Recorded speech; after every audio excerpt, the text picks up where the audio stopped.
Welcome back to another episode of Fully Stoked Podcast. I am your host, Sarah Stokes, and by day, I am a mortgage lender. So I'm a senior mortgage loan advisor with Coast to Coast Mortgage and Sarah Stokes Home Loans. But what I really love to do is connect you with people like my guest here today, Dr. Kayla Huntington. Dr. Kayla is the founder of Common Ground Chiropractic Care in Indian Trail. And Dr. Kayla focuses on nervous system-based chiropractic care. Okay, this helps people reconnect with their body so they can heal, adapt, and function at higher levels. That's what I need to do, to like function at higher levels for sure. So, and I was just telling her just a moment ago, I am a believer. And she said, it's funny because some people are and some people are not, but there's so much science behind it. So stay tuned. This is going to knock your socks off, I think, because all of this stuff is right up my alley. I love holistic everything. In fact, I was just cleaning off my table with vinegar water instead of Mrs. Meyer's, just in the Mrs. Meyer's bottle, but it's actually vinegar water. I used to use a glass bottle, but then I broke the glass bottle and it was a hot mess. So I decided no longer to use the glass bottle, but I might go back to it in the future. Anyway, welcome, Dr. Kayla. We're so glad that you're here. So tell us a little bit about your background. What is your journey like? How did you get to chiropractic? Like, what brought you here? Yeah. So honestly, I've always been a lover. I've always been a healer. When it came to what am I actually going to do with my life, I wanted to be a veterinarian. I grew up riding horses. Oh, did you? Yeah. But I knew I wasn't cut out for the intensity of that lifestyle and that job. So I ended up being a business major in college, and I got just about all the way through undergrad, and I could feel the cubicle kind of closing in on me a little bit. And I knew it was time for a shift. And one of my friends introduced me to the pre-chiropractic club on campus. Oh. And I got to meet Dr. Lona Cook. She's an awesome figure in our profession. And she's done on the research side tons of research, especially with kids in elementary school getting chiropractic care. So that's a great resource. But moreover, she was somebody who was so empowered, so lively, so inspired. And I was like, what is it that you're doing? Because it just absolutely roped me in. Yeah. I was like, that's the kind of life I want to be able to live one day. That's awesome. Yeah. That's awesome. It's very inspiring, to meet someone like that. So now you are like, what is it that helps shape your interest in nervous system health? Did you have any like physical symptoms or anything, riding horses or anything later on where you actually you went to a chiropractor or? Well, funny. Yes. So initially my exposure to it was getting into a car accident, having all of the pain, right? So at that point I went to a chiropractor for a short bit and then I didn't understand the benefits beyond that. So we stopped going. Fast forward just a couple of years and I had a horse who at the biggest show of the year decided to have all of the health issues, right? So he was basically like throwing his head back at me, kept shaking all of the time, like really like, you're causing me pain. We're like, what's going on here? And that was when we were recommended an emergency chiropractor. For the horse? For the horse. Wow, that's cool. So going from wanting to be a veterinarian into seeing this other avenue with my horse and seeing how much it benefited him so easily and so quickly, I was like, oh, that's amazing. I mean, I could be an animal chiropractor my whole life. Wow. So I was still on that more pain-based side, didn't understand anything beyond. Mm-hmm. And honestly, I went to chiropractic school for that alone. I was like, I'm just going to work on animals. I'm going to work on horses my whole life.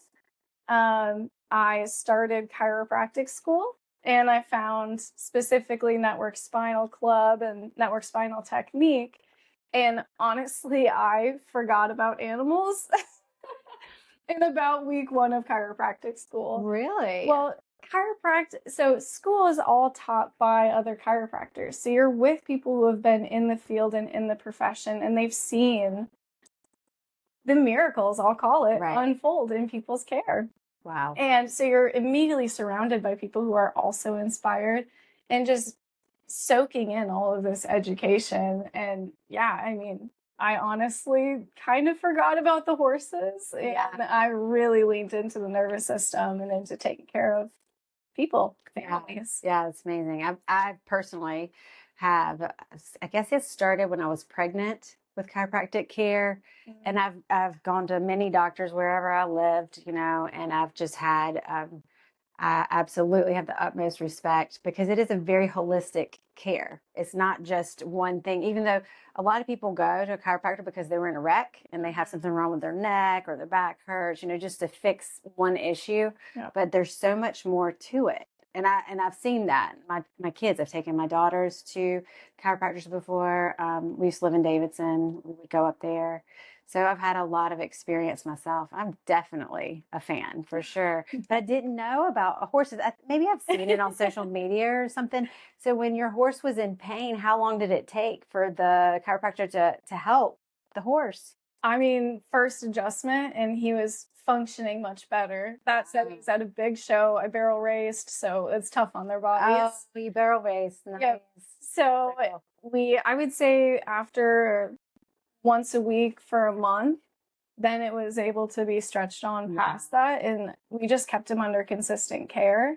And he really never had big issues like that again. Okay, so just tell me this, like, how would a chiropractor adjust a horse? How is that? Because they're huge. The horse is huge. Is it just manipulating just slightly, or is it? So the interesting thing is that the horse is huge, but the horse doesn't have the mental strategies and the mental, trying to keep themselves safe or protect or guard, that they really lean into the adjustment and they do a lot of the work actually for you. Oh, that's and cool. They're much more intuitive and almost tell you where to go. But it is the same exact thing. You use their body, creating different maneuvers with different amounts of leverage, right? And being able to move those joints. And like I said, they don't have these big protection mechanisms around them. So you'll see them, like the one thing that they'll do is they'll shake or they'll just start chomping. And it's just that release that their bodies naturally experience. Yeah. But they don't chomp your mouth. You're going to be a weirdo. Try to talk themselves out of it. Right. But then also there's big boxes that chiropractors will stand on to get a little bit more advantage over the top of their back. Okay, I get that. They're still big animals. I get that. So you graduated a little over a year ago, and then did you immediately open Common Ground Chiropractic, or what inspired you to open up your own chiropractic clinic? Is it called a clinic, I guess, instead of going to work for someone else? I had the sense from the very beginning that I could work for somebody else for 3 to 6 months, and I would probably start getting a little bit restless. So I figured, why not just take the leap right off of the bat? I'm going to hit all the same learning curves. I have lots of mentors around me that are super open to giving feedback. So honestly, I just knew I would outgrow a position really fast. So you know your strengths, so that's good, and you know your weaknesses, and that's good. Well, you're doing it. You're absolutely doing all the right things to grow your business. I don't know anything about chiropractic care as far as being a doctor, but you are definitely networking and connecting with people and doing things like this. So it's going to definitely help grow your business. So yay, I'm proud of you. I mean, you're very young, but very knowledgeable. So tell us what nervous system based chiropractic care is. Yeah. So from its foundation, chiropractic is about the nervous system. Okay. We are adjusting the spinal bones. Inside of the spinal bones is the spinal cord. Right. So those bones are there to protect it. From that cord, there's all of these different nerves running off of it. So when a bone goes out of place, and that's usually where people go to a typical chiropractor, right? They start feeling these pain signals. You're able to adjust that bone back into place, take the pressure off the nerves, and a lot of people start feeling better, right? Wow, yeah. What makes things a little bit different about the way that I practice is that instead of looking at one single bone or a couple of bones that have moved out of place, we're looking at the entirety of the system. Okay. So we're looking at the body as a whole and watching how different patterns are being shown in the system and how we can address them. So nervous system based chiropractic care is about more than just moving the bones, right? But actually, what is the system like underneath it? What is the tone of the system? maybe if there are bones out of place, why did they go out of place in the beginning? We understand that the nervous system, the brain, the spinal cord, the nervous system is the ultimate master system of our bodies. Everything that we take in, all the information we take in, is processed through our brain and our spinal cord. It's sent back out through our body to respond. So we look at what is the tone of the system when we're in this real like protective kind of state, that real tense state. The communication throughout the whole system is not going to be the same. And when we are able to kind of release some of that tension, kind of unwind some of those patterns, then the body starts to respond more normally in the way it actually should. Yeah. Okay. Yeah. So one of the key ideas here was that your body is not broken. It's just often stuck in survival mode. So you help people get unstuck, right? Yeah. So like I said, when we go through these different experiences in our lives, say there's a time when we're not safe or when we're not provided for, our bodies learn how to respond and learn how to survive. They remember, our bodies remember those patterns. And then later on down the line, maybe once again, we're in a situation where we don't have the most energy, the most resources available to us. Our bodies are going to default back to that survival mode. Yeah. So that's when I'm talking about patterns that are happening. Yeah. That's a pattern in the system. And then later on in life, when we repeat those patterns, we're going to do it for that survival mechanism. But it's probably at that point in time no longer going to be what really serves us to the highest, right? So that's that whole notion of unwinding different patterns, is finding those survival patterns inside of your system, where they live, where they cause the most tension, or what's happening, how it's showing through the body, and just through light, gentle care, unwinding some of those, bringing some energy back into the system where things are good too. Right. So it helps the body just relax and unwind some. And in that, then these tucked in survival, like real rigid patterns start to open up. Our shoulders will open up. Our chest opens up. Our posture changes. I'm starting to think about it now as I'm sitting here. I'm like, that's right. Yes. I know everybody's like, hold on, let me check my posture now that you're talking about it. But as that posture starts to change, your literal perspective of the world changes as well. So again, like you had said, it's not that you're broken. It's that your system is really locked down and it's just trying to keep you safe. But you're probably not in just a survival state. So when we can strip away some of that tension, it just unwinds, and then your perspective changes. It's almost like chiropractic care would be really good in tandem with, like talk therapy or different modalities, different therapies. And you also, do you practice Reiki or no? No. Okay.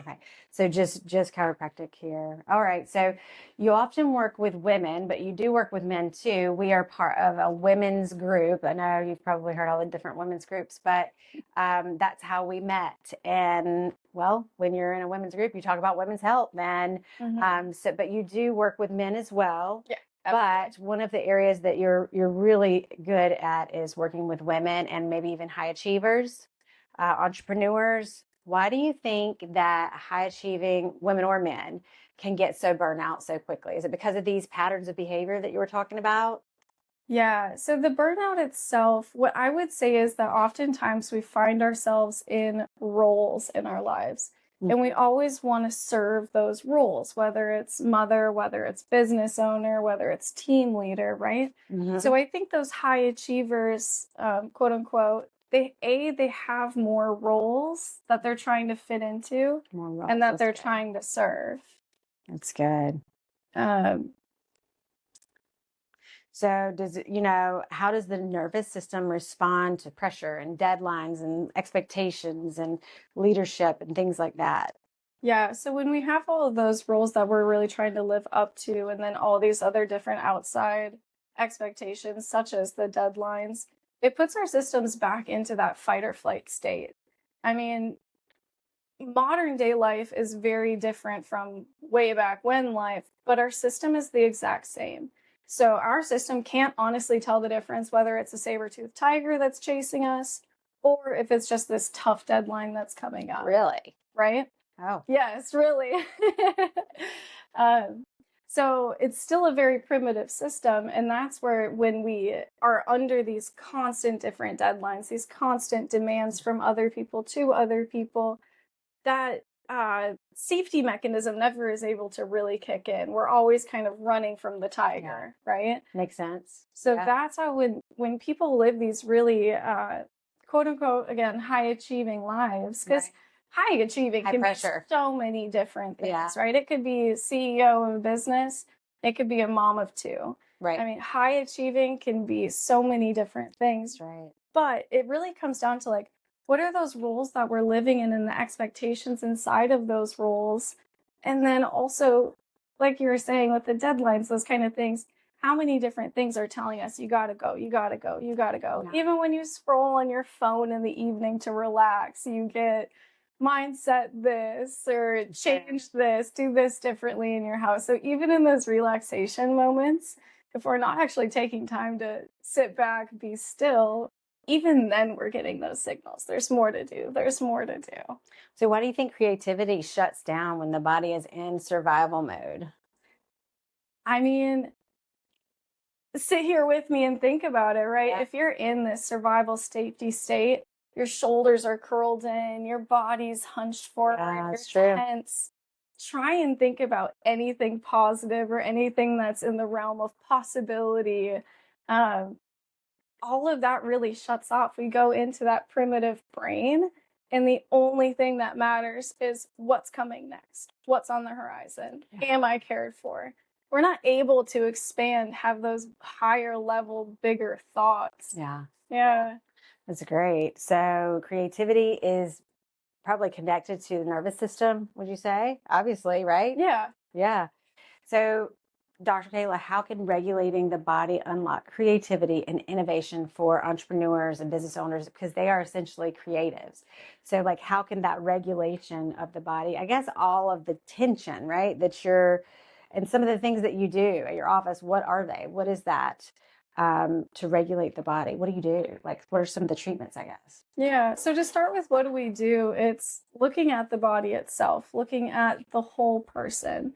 We're checking different areas for different indicators of stressors inside of the body. For example, we'll do different leg checks and specifically ankle checks, because there's 3 different layers, but specifically the dura mater that protects your spinal cord starts all the way up in your skull, travels down through your brain stem, through the entirety of your spine, into your pelvis, and splits off into both legs. And it anchors right at that heel bone. What's it called? The dura mater. Dura mater. Okay. So this dura mater, it's meant to protect the spinal cord. Okay. What it does is that it shows us throughout the entire system how much tension is there in different areas. Really? So when your body's in that, like I mentioned, lockdown state, your ankles will have almost no give to them because your body's, gotta stay safe. But as some of that really bound up tension and energy starts to unwind and starts to become more unbound, we find more flexibility in your system.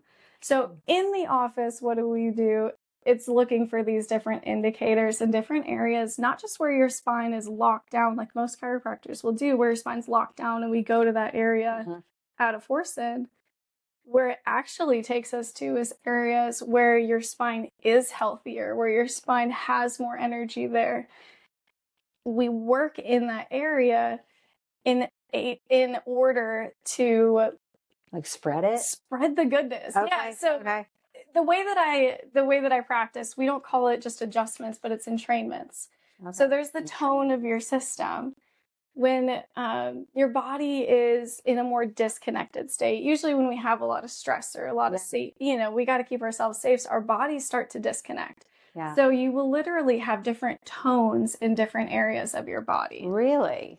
Yeah. Like, you mean like I have a lot of stress sometimes in my shoulders and I'll notice my shoulders are up, but maybe, my belly is not. Is that what you mean? Like different? So tension in your shoulders, that's usually more of an active, it's your muscular system.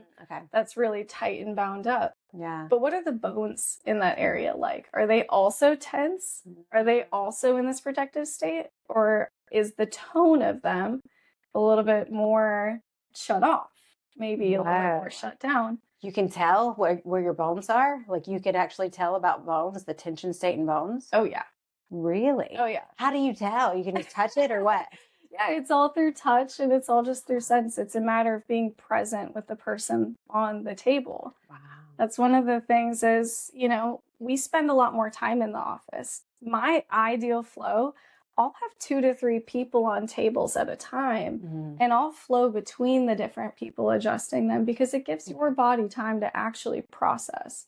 Gives your body time to actually breathe through the adjustment too. Okay. And coming back to that word entrainment, is bringing those different areas of your body back onto kind of the same level, into the same tone. Okay. So it's not just about going to like the bad, sticky areas of your spine, but we're also going to areas where there's a lot of life and there's a lot of energy there. Yeah. So that we can share that with the rest of the body, especially areas that have been disconnected or shut off.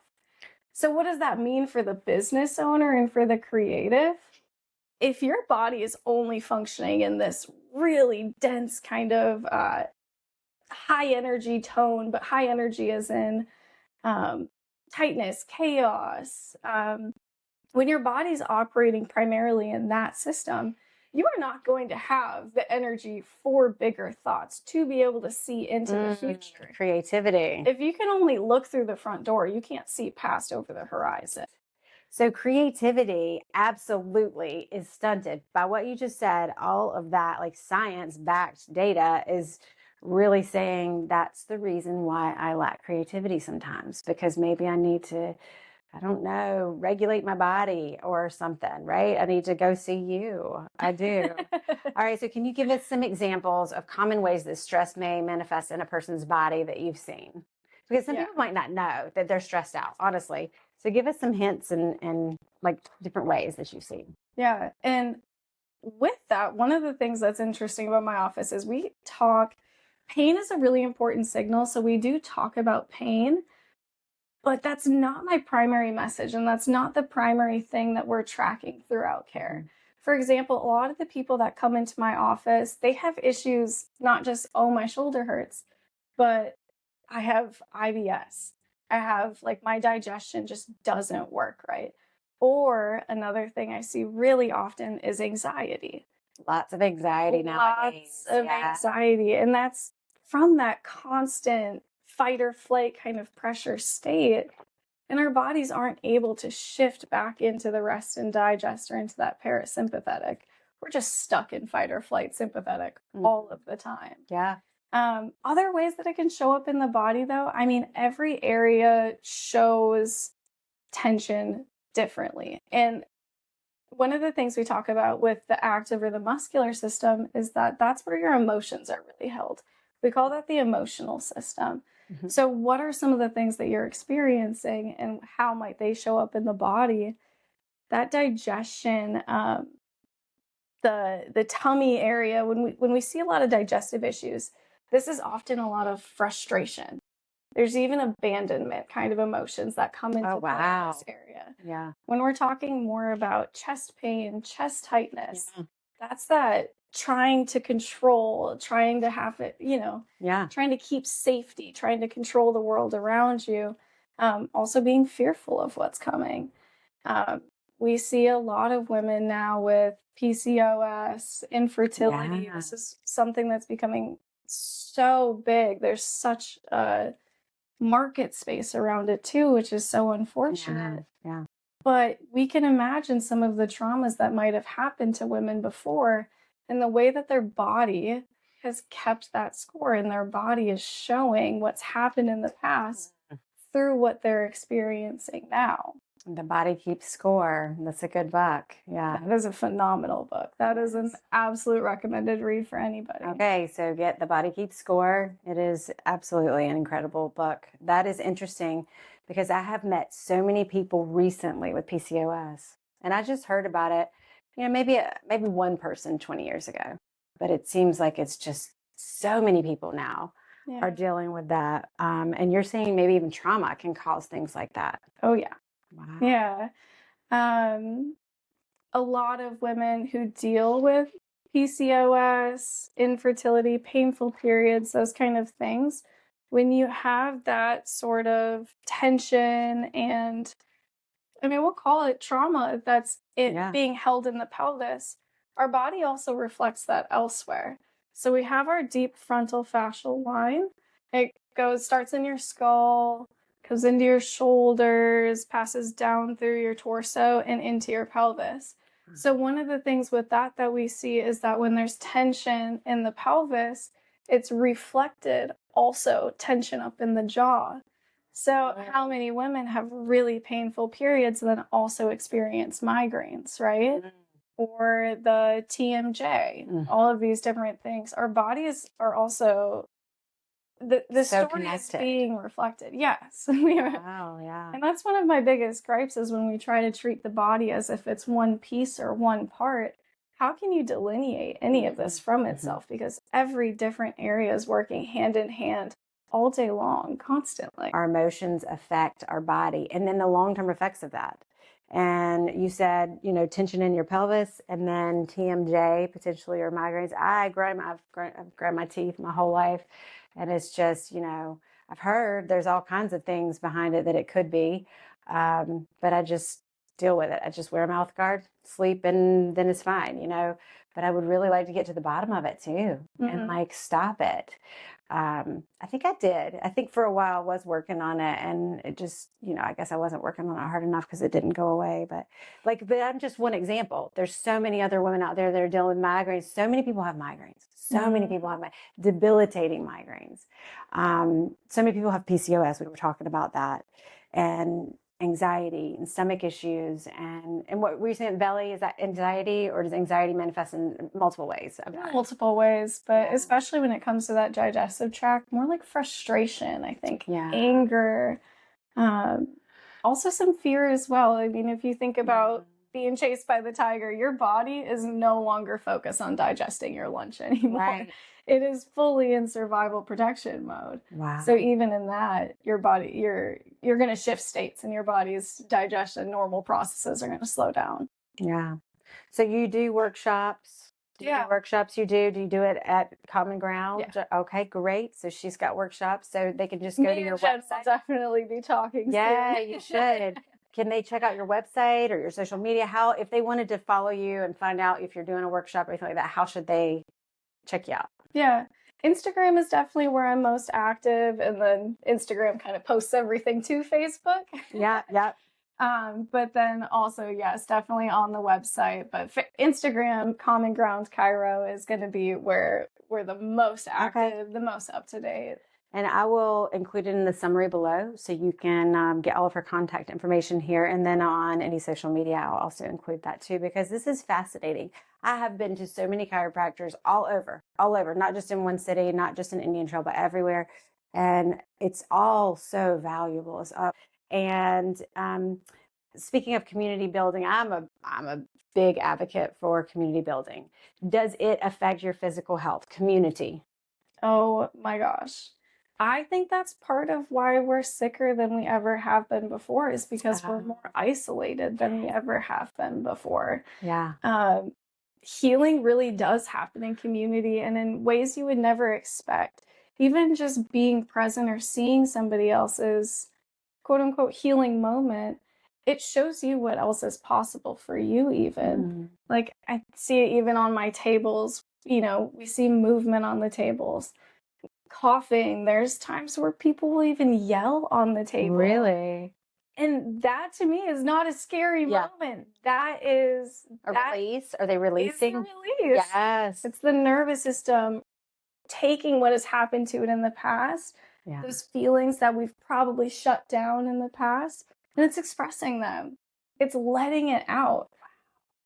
And for the person next to them on the table, they're probably like, whoa, what's going on? But at the same time, it shows them, oh, this could also be possible for me. Is there anything else that I'm harboring? Is there anything that's stored inside of me that needs to come out?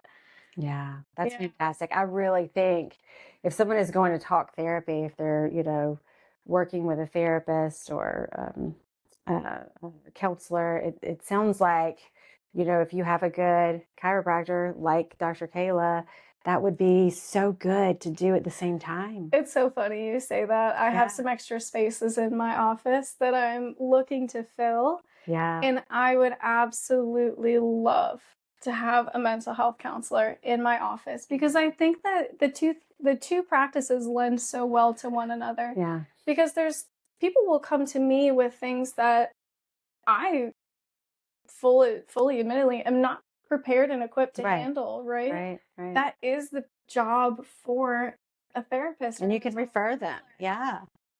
Same thing where I have relationships with therapists in the area, and even they say they can think, oh, so many people in my practice, they need to just stop talking about it, but to actually feel it, that real embodiment of what they're working through, and feeling safety in their body as well. So I think the two lend to one another so well, and that's actually something I'm really hoping to bring in specifically to my practice. Do you have what do you think about massage therapy? Because I've had emotional release with massage therapy before, so I think there's something to that. I mean, Absolutely. Is that someone that you would work closely with too? Absolutely. Yeah. And again, it goes back to that. Well, for one community, but in this particularly, it's healing touch. We, throughout all the generations, we have always used healing touch. This is another one of those where we're the most impersonal we've ever been with our care providers. Yeah. We don't have anybody touching us, giving that safe feeling, that co-regulation. We don't get that enough. That's true. So when it comes to chiropractic, acupuncturist, massage, all of those different things, we're working with different systems, but at the same time, we're kind of doing all of the same thing as well. It's through connecting with the person on your table, through connecting with their nervous system, you are able to regulate off of one another and then to actually heal. And that's where it comes back to community again, too. It is so valuable to be around other people, just to know that somebody else cares about you. It is valuable. Especially when we're so separated. It's really easy to forget that. When we're sitting on our phone, or on our couch at night, it's easy to forget that there's other people around. So the more you can build those practices into your life, the more you can feel that support is always behind you. I love that. And I mean, I work from home and so many other people work from home too. So it's just another layer. We used to go to an office and clock in and sit behind a desk all day. Yes, it was a hassle, but also you were around people all day. And now I could potentially go all day on Friday and not see another soul. I could work all day. That's about the only day of the week for me. But so many people are in that same boat where they're just not around other people. If there's not a reason to go out of the house, it's hard to get that community. It's hard touch. I mean, I don't really hug a lot of people unless I know them nowadays because of COVID. I just learned to stop hugging people and touching people, which is okay. But I do think that there's a healthy touch. And there is something to a hug. Like it changes. It really is. I mean, I don't like to be hugged by people that I, don't know, obviously, but by my loved ones, it's important. It's important to have that touch. Okay, I have some rapid fire personal questions for you. Ready? Okay. What's your favorite way to relax and reset your nervous system? Favorite way, gardening. Easy. Oh, I love it. Easy. Yes. All right. So what's your favorite meal to cook? Favorite meal to cook?